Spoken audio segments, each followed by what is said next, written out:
बहुत ही जानदार, बहुत ही शानदार सेशन चल रहा है प्रिय विद्यार्थियों आप सभी लोगों के लिए। और जबरदस्त तरीके से इसे अपने क्लासमेट पर भी शेयर कर दीजिएगा। देखिए गृह विज्ञान के यदि आप विद्यार्थी हैं तो ये सेशन आपका है। देखिए यहाँ पर जो है प्रिय विद्यार्थियों आप लोग का चालू हुआ है 200 महत्वपूर्ण प्रश्नों का, यानी 200 अति लघु उत्तरीय प्रश्नों की श्रृंखला का महामैराथन ये चालू किया गया है आप सभी लोगों के लिए। देखिए कक्षा 12 के यदि आप विद्यार्थी हैं और 2024-25 के बोर्ड एग्जामिनेशन में बैठने वाले हैं तो ये सेशन आपका है। अति लघु उत्तरीय प्रश्नों की श्रृंखला है प्रिय विद्यार्थियों। देखिए दो भाग में यहाँ पर डिस्कशन ऑलरेडी जो है 40 प्रश्नों का हो चुका है। हम लोग यहाँ पर जो प्रश्नों में जो है विद्यार्थियों यहाँ पर डिस्कशन जो होगा वो 41 से होगा, ठीक है ना। तो यदि आपने पार्ट 1 पार्ट 2 को नहीं देखा है तो उसे जरूर देख लीजिएगा।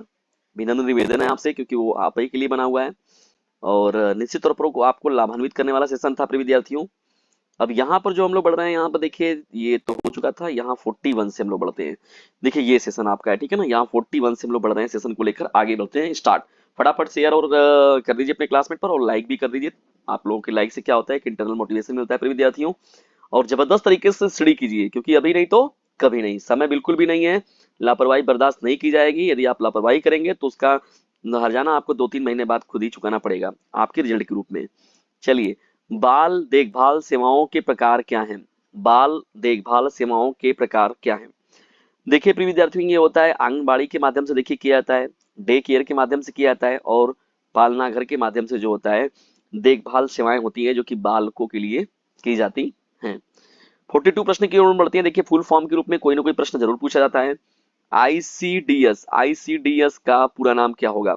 आईसीडीएस का पूरा नाम क्या है आईसीडीएस का? Integrated child development services. ध्यान सुनिए, integrated child development services ICDS का पूरा नाम होता है, ठीक है ना। तो ये आपका हो जाएगा आईसीडीएस का। आई से क्या हो जाएगा? इंटीग्रेटेड, सी से क्या हो जाएगा? चाइल्ड, डी से डेवलपमेंट, और एस से जो होगा सर्विसेज हो जाएगा, ठीक है। तो ये पूरा फुल फॉर्म हो जाएगा आपका आईसीडीएस का। चलिए बढ़ते हम लोग यहाँ पर। चैप्टर भी ध्यान से देखिए, चैप्टर इसलिए मैं यहाँ पर डिस्कस कर लेता हूँ आप लोग के साथ विद्यार्थियों, क्योंकि ये पता रहना चाहिए आपको कौन से चैप्टर का बात हो रहा है, कौन से चैप्टर का लघु में बता रहा हूँ आपको। Design for textile and apparel, ठीक है ना। अपरल का देखिए यहाँ पर जो है ये चैप्टर है प्रिय विद्यार्थियों। और 43 प्रश्न की ओर हम लोग हैं। वस्त्र डिजाइनिंग में कौन कौन से तत्व होते हैं? देखिए वस्त्र डिजाइनिंग जो की जाती है तो उसमें कौन कौन से तत्व होते हैं मुख्य रूप से? तो देखिए प्रिय विद्यार्थियों, यहाँ पर जो होता है रेखा होता है, रंग होता है, बनावट होता है, और साथ ही साथ एक विशेष प्रकार का पैटर्न होता है। इसके बेस पर जो होता है किसी भी वस्त्रों की डिजाइनिंग की जाती है, यानी उसमें रेखा, रंग, बनावट और विशेष प्रकार का एक पैटर्न जो होता है, उसी बेस पर जो होता है वो डिजाइनिंग की जाती है। किस पर? वस्त्रों पर। बढ़ते हम लोग 44 प्रश्न की ओर। वस्त्र डिजाइनिंग का उद्देश्य क्या है? वस्त्र डिजाइनिंग का उद्देश्य क्या है? देखिए वस्त्र को आकर्षक और कार्यात्मक बनाना। वस्त्र को क्या करना? आकर्षक और कार्यात्मक बनाना जो होता है वस्त्र डिजाइनिंग का मुख्य रूप से उद्देश्य होता है। भाई आकर्षक का मतलब होता है कि देखो लोगों को जो है प्रभावित करे, तभी लोग कपड़ों को देखते हैं कि भाई फलाने का ऐसा पहने तो हम कहें खराब पहने, तब वो लोग भी उस पर भागते हैं। और कार्यात्मक का मतलब होता है कि वो जो है एक महत्वपूर्ण रूप से वो कार्यात्मक बनाना, मतलब कि एक सहजता से वो हो, व्यक्ति के लिए भी कंफर्टेबल हो। चलिए फटाफट से बढ़ते हैं हम लोग, आगे बढ़ते हैं प्रिय विद्यार्थियों। बढ़ने के साथ ही साथ आप लोग भी बढ़ाते रहिए। यहाँ पर जो है परिवार, जो डीजे सर फैमिली के परिवार मेंबर है, उसमें जबरदस्त तरीके से जोड़ते रहिए, ताकि ये जो बोर्ड एग्जामिनेशन की तैयारी का जो डीजे सर चैनल है वो भी अपनी एक पहचान बना सके। और केवल ये आप सभी लोगों के समर्थन से ही पॉसिबल होगा। आपको कुछ नहीं करना है, बस जाकर इसे अपने क्लासमेट पर शेयर कर देना है। कपड़ों के चयन में कौन से कारक महत्वपूर्ण होते हैं? कपड़ों के चयन में कौन से कारक महत्वपूर्ण होते हैं? देखिए कपड़ों के चयन की बात हुई है। देखिए कपड़ों के चयन में सबसे महत्वपूर्ण चीज होता है, देखिए मौसम, यानी किस मौसम में कौन से कपड़े चाहिए। जैसे हम लोग इस समय जाड़े के समय में हैं, तो इस समय देखिए प्रिय विद्यार्थियों जो है सूती व या वनों वाले जो स्वेटर वगैरह के जो होते हैं, यानी ऊनी वस्त्र जो होंगे, हम लोग उस पर ज्यादा क्या करेंगे, अपने जो चयन को ज्यादा प्रीफर करेंगे कि नहीं भैया जो है ऊनी वस्त्रों को लिया जाए। जब गर्मी का दिन आता है तो गर्मी के दिनों में लोग उस समय देखिए अलग तरीके की फिर बात होती है ना, कि यहाँ पर गर्मी का सब व्हाइट कपड़ा ज्यादा पहना जाए, धूप है उससे बचना है। नहीं, या तो फिर देखिए जब विवाह अलग अलग तरीके से जब देखते हैं हम लोग अवसर, अवसर का मतलब होता है कि कपड़ों का चयन हम लोग अवसर के हिसाब से भी करते हैं, ठीक है। जैसे आपको क्या करना है, किसी पार्टी में जाना है, किसी विवाह में जाना है, किसी फंक्शन में जाना है, किसी तिरही में जाना है, किसी मरनी में जाना है, तो हम लोग क्या करते हैं वहां पर, ये एक जो विशेष प्रकार का जो चयन होता है, जो किस मौके पर कैसा हम लोग को पहनना है, तो कपड़ों का चयन बहुत ही महत्वपूर्ण कारक होता है, यानी कौन से अवसर पर आप कहाँ जा रहे हैं। व्यक्तिगत पसंद भी देखिए होता है प्रिय विद्यार्थियों, कुछ लोगों का व्यक्तिगत पसंद भी होता है कि वो कहीं पर भी जाएंगे लेकिन वो अपने पहनावे ओढ़ावे को वो डाउन नहीं करते हैं, यानी वो कहीं पर भी रहेंगे तो वो अपने उसी रूप ढंग में, यानी उनका व्यक्तिगत पसंद है वो, यानी कपड़ों का चयन मायने नहीं रखता उनके लिए अपना व्यक्तिगत पसंद है, वो उसी तरीके से रहते हैं। 46 प्रश्न की ओर बढ़ते हैं। रंग चयन में कौन सा सिद्धांत उपयोगी है? रंग चयन में कौन सा सिद्धांत जो होता है वो उपयोगी होता है? तो देखिए प्रिय विद्यार्थियों, यहाँ पर रंग चक्र का सिद्धांत, यानी रंग चयन में जो होता है, रंग चक्र का सिद्धांत जो होता है वो उपयोगी होता है। रंग चयन में कौन सा सिद्धांत उपयोगी होता है? तो रंग चयन में जो होता है, रंग चक्र का सिद्धांत जो होता है वो उपयोगी होता है। महत्वपूर्ण प्रश्नों की श्रृंखला में चलिए बढ़ते हैं आगे हम लोग यहाँ पर 47 प्रश्न की ओर। छोटे छोटे प्रश्न है लेकिन आपको, और जानते हैं कि जो छोटे प्रश्न होते हैं अति लघु बहुविकल्पी बहुत ही मोस्ट इंपॉर्टेंट होते हैं क्योंकि वो सॉलिड नंबर आपको देकर जाने वाले प्रश्न होते हैं। 47 प्रश्न देखिए क्या है, वस्त्रों की सिलाई में कौन से उपकरण उपयोग किए जाते हैं? वस्त्रों की सिलाई में कौन से उपकरण उपयोग किए जाते हैं?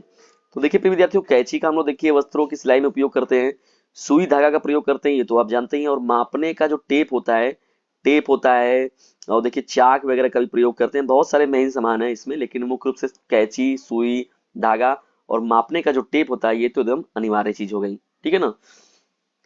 48 प्रश्न क्यों बढ़ते हैं। कपड़ों पर प्रिंटिंग के कौन कौन से तरीके हैं? देखिए कपड़ों पर प्रिंटिंग जो कराया जाता है प्रिय विद्यार्थियों, उसके भी कई तरीके के रास्ते होते हैं उसमें, जैसे क्या कैसे कराया जाता है। तो देखिए उसमें क्या किया जाता है, ब्लॉक प्रिंटिंग कराते हैं लोग, या फिर स्क्रीन प्रिंटिंग कराते हैं, या फिर डिजिटल प्रिंटिंग कराते हैं। तो ये देखिए कपड़ों पर जो प्रिंटिंग होता है वो 3 तरीके का होता है मुख्य रूप से, ये विशेष तरीके हैं यहाँ पर, ब्लॉक प्रिंटिंग, स्क्रीन प्रिंटिंग और साथ ही साथ डिजिटल प्रिंटिंग। ये आपका था 48 प्रश्न। बढ़ते हैं हम लोग यहाँ पर, और ये टोटल जो हम लोग की श्रृंखला है प्रिय विद्यार्थियों, टोटल क्या है, 200 प्रश्नों की श्रृंखला है। इसमें 20-20 जो है हर पार्ट में आपको मिल रहे हैं प्रश्न। ये जो सेशन चल रहा है आप लोग का पार्ट वाइज। चैप्टर 9 देखिए, फैशन डिजाइन एंड मर्चेंडाइजिंग, ठीक है ना। फैशन डिजाइनिंग में रुझान, ट्रेंड क्या है? ये फैशन डिजाइनिंग में ट्रेंड क्या होता है? फैशन डिजाइनिंग में रुझान देखा जाए तो नए और लोकप्रिय डिजाइनों को कहते हैं। जो भी मार्केट में नए और लोकप्रिय डिजाइन आते हैं तो लोगों को बड़े लेवल पर क्या करते हैं, प्रभावित करते हैं, यानी सभी लोग जो है वो नए डिजाइनों को, नए लुकों को जो है, नए लुकों में वो अपने आप को प्रेजेंट करना चाहते हैं। नए कपड़े जब आते हैं देखते हैं मार्केट में तो उसका डिमांड देखते हैं हम लोग की बड़े पैमाने पर देखने को मिलता है ना। चलिए 50वें प्रश्न की ओर बढ़ते हैं हम लोग। देखिए 50वां हम लोग का प्रश्न क्या है, फैशन फैशन मर्चेंडाइजिंग का उद्देश्य क्या है? देखिए फैशन उत्पादों को बाजार तक पहुंचाना, यानी फैशन उत्पादों को बाजार तक पहुंचाना जो होता है उसे ही हम लोग फैशन मर्चेंडाइजिंग का मुख्य रूप से उद्देश्य मानते हैं, ठीक है ना। जो भी तरह तरह के फैशन आ रहे हैं उस फैशन को मार्केट में जो है उपलब्ध करा देना, यानी उन उत्पादों को मार्केट में उपलब्ध कराना जो होता है फैशन मर्चेंडाइजिंग कहलाता है। 51 प्रश्न की ओर बढ़ते हैं। फैशन में कौन कौन से घटक होते हैं? तो देखिए प्रिय विद्यार्थियों, कपड़े होते हैं, इसमें एक्सेसरीज होती है, और साथ ही साथ स्टाइल को भी विशेष रूप से ध्यान दिया जाता है, ठीक है ना। ये आपका 51 प्रश्न हो जाएगा। चलिए बढ़ते हैं हम लोग यहाँ पर आगे प्रिय विद्यार्थियों, और 52 प्रश्न की ओर। देखिए 52वां हम लोग का प्रश्न क्या है, फैशन डिजाइनिंग में कौन सी सॉफ्टवेयर तकनीकें उपयोग की जाती हैं? तो देखिए फैशन डिजाइनिंग में जो मुख्य रूप से सॉफ्टवेयर का उपयोग किया जाता है उसे हम लोग कहते हैं CAD कहते हैं, कैड कहते हैं। उसमें हम लोग कहते हैं computer aided design, computer aided design का मुख्य रूप से जो है इसी सॉफ्टवेयर का उपयोग किया जाता है फैशन डिजाइनिंग में जब कपड़ों पर डिजाइनिंग की जाती है। तो 53वें प्रश्न की ओर बढ़ते हैं, 53 की ओर। फैशन में कलेक्शन का क्या अर्थ है? फैशन में कलेक्शन का क्या अर्थ है? देखिए प्रिय विद्यार्थियों, कलेक्शन क्या होता है, कपड़ों और एसेसरीज का संगठित समूह है। क्या होता है फैशन जो होता है, फैशन में कलेक्शन शब्द जो होता है वो कपड़ों और एक्सेसरीज का संगठित समूह जो होता है उसे ही हम लोग कलेक्शन बोलते हैं, ठीक है ना। वस्त्रों में फैशन के मामले में इन चीजों को बोला जाता है। 54वें प्रश्न की ओर बढ़ते हैं, फैशन शो का क्या महत्व है? तो नई डिजाइनों को प्रस्तुत करने और ब्रांड प्रमोशन के लिए जो होता है फैशन शो का मुख्य रूप से उपयोग किया जाता है, यानी इस महत्व के रूप में हम लोग देखते हैं। यानी फैशन शो इसीलिए देखिए लाया जाता है कि नए डिजाइनों को कैसे लोगों तक प्रस्तुत किया जाए और ब्रांड का अपने कैसे प्रमोशन कराया जाए, जो भी चीजें जो भी उत्पाद हम तैयार किए मार्केट में वो कैसे लाया जाए कि मार्केट पर बड़े पैमाने पर जो है वो हावी हो सके। ठीक है, तो ये चीज याद रखिएगा आप लोग यहाँ पर। चौनवा, तो नए डिजाइनों को प्रस्तुत करने और ब्रांड प्रमोशन के लिए मुख्य रूप से जो होता है इसका उपयोग किया जाता है। चलिए आगे बढ़ते हैं हम लोग यहाँ पर प्रश्न संख्या 10 की ओर। और चैप्टर देखिए 55वां प्रश्न की ओर। अब चैप्टर 10 है ये आपका, care and maintenance of clothing in institution. कपड़ों की देखभाल क्यों आवश्यक है? ये तो बहुत महत्वपूर्ण चीज हो गया।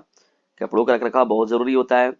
कपड़ों की देखभाल क्यों आवश्यक होती है, ये हम लोग का 55वां प्रश्न है, 55 प्रश्न है और बहुत ही जानदार प्रश्न ये भी रहेगा आप लोगों का। तो देखिए प्रिय विद्यार्थियों, कपड़ों का रखरखाव क्यों जरूरी है, तो ये तो आप इसको अच्छे से जान रहे हैं कि देखभाल क्या होता है उनकी लंबी उम्र के लिए, ठीक है ना, और गुणवत्ता बनाए रखने के लिए आवश्यक होता है। देखिए कपड़ों का जो होता है, उन्हीं कपड़ों को जैसे कचारा जा साफ किया जाता है तो देखिए गर्म कपड़े में होता है, उनको जो फेंच कर जो है मुख्य रूप से, तो अलग अलग तरीके से हर एक कपड़ों का जो होता है साफ करने का उनका तरीका जो होता है वो अलग अलग तरीके से होता है।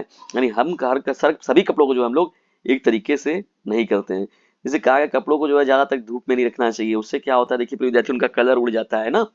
तो बहुत सारी चीजें होती हैं। तो कपड़ों की देखभाल के लिए क्या होता है, उनकी लंबी उम्र और गुणवत्ता बनाए रखने के लिए महत्वपूर्ण रूप से आवश्यक होता है।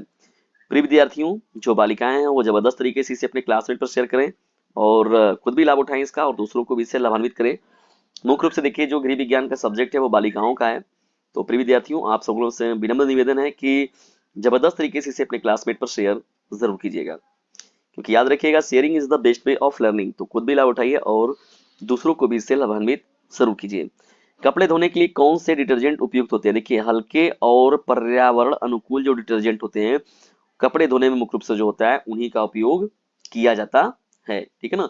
तो कपड़े धोने के लिए कौन से डिटर्जेंट का उपयोग होता है, तो हल्के और पर्यावरण के अनुकूल जो डिटर्जेंट होता है उनका हम लोग उपयोग करते हैं। 57 प्रश्न क्या है प्रिय विद्यार्थियों, देखिए हम लोग का 57वां जो है, कपड़ों की आयरनिंग कपड़ों की आयरनिंग करते समय क्या सावधानियां रखें? कपड़ों की आयरनिंग करते समय क्या सावधानियां रखें? देखिए उचित तापमान सेट करें उसके लिए प्रिय विद्यार्थियों, और कपड़े की सामग्री को ध्यान में रखें। ये बहुत ही महत्वपूर्ण होता है। उचित तापमान सेट करना जरूरी होता है और कपड़ों की सामग्री को ध्यान में रखना भी जरूरी होता है। बढ़ते हम लोग यहाँ पर महत्वपूर्ण प्रश्नों की श्रृंखला में हम लोग देखिए यहाँ पर विद्यार्थियों आप लोगों का जो 58 प्रश्न है, वर्दी का प्रबंधन क्यों महत्वपूर्ण है? वर्दी का प्रबंधन क्यों महत्वपूर्ण है? देखिए यह अनुशासन और समानता का प्रतीक होता है। देखिए ठीक है ना, जैसे विद्यालयों में हम लोग लाते हैं यहाँ पर, जैसे विद्यालय में हम लोग क्या करते हैं ड्रेस को लगा दिए, जैसे पुलिस यूनिफॉर्म में रहते हैं अपने, तो उनसे क्या होता है प्रिय विद्यार्थियों कि उनके मध्य जो होता है एक समानता का भाव क्रिएट होता है, चाहे किसी भी धर्म के हैं, किसी भी जाति के हैं, किसी भी समुदाय के हैं, किसी भी वर्ग से हैं।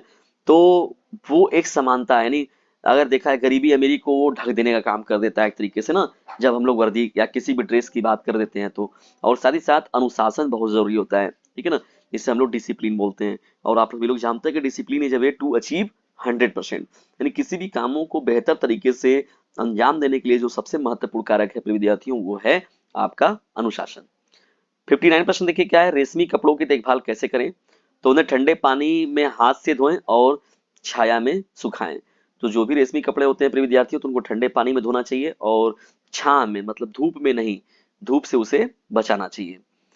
चलिए 60वें प्रश्न की ओर बढ़ते हैं और ये आज के सेशन का हम लोग का अंतिम प्रश्न रहेगा और ये पार्ट 3 था आप लोगों का। पार्ट 1 और 2 को आपने नहीं देखा तो उसे जरूर देखिएगा, और यदि पार्ट 4, 5, 6 अगर आपको चाहिए प्रिय विद्यार्थियों 10 तक तो कमेंट बॉक्स में जरूर अपनी राय रखिएगा, ठीक है ना। अच्छा लगता है जब आप लोग कमेंट्स में जो है अपनी प्रतिक्रिया देते हैं। तो ऊनी कपड़ों को स्टोर करते समय कौन सा उपाय करें? ऊनी कपड़ों को स्टोर करते समय कौन सा उपाय करें? देखिए नेपथलीन बाल्स का उपयोग करना चाहिए। क्या करना चाहिए? नेपथलीन बाल्स का इसमें उपयोग करते हैं हम लोग और सूखे स्थान में स्टोर करते हैं इसको हम लोग, ठीक है ना। तो ऊनी कपड़ों को स्टोर करते समय इन सावधानियों का विशेष रूप से ध्यान देना चाहिए। नेपथलीन बाल्स का उपयोग करना चाहिए और साथ ही साथ उसे सूखे स्थान में स्टोर करके रखना चाहिए। ये महत्वपूर्ण तथ्य होता है, ठीक है ना, ऊनी कपड़ों को बचाने का या सेफ रखने का उसे। तो प्रिय विद्यार्थियों ये था हम लोग का 60 प्रश्नों की श्रृंखला, जिसमें कि आपका 41 से लेके टोटल 60 प्रश्न, 60 यानी 20 प्रश्नों का डिस्कशन आप लोग का किया गया पार्ट 3 में। ये सेशन आप लोगों को कैसा लगा कमेंट बॉक्स में जरूर बताइएगा, और यदि वीडियो थोड़ा सा भी हेल्पफुल लगा हो तो इसे अपने क्लासमेट पर जाइए तुरंत शेयर कीजिए। ठीक है, जाइए और जल्दी कीजिए।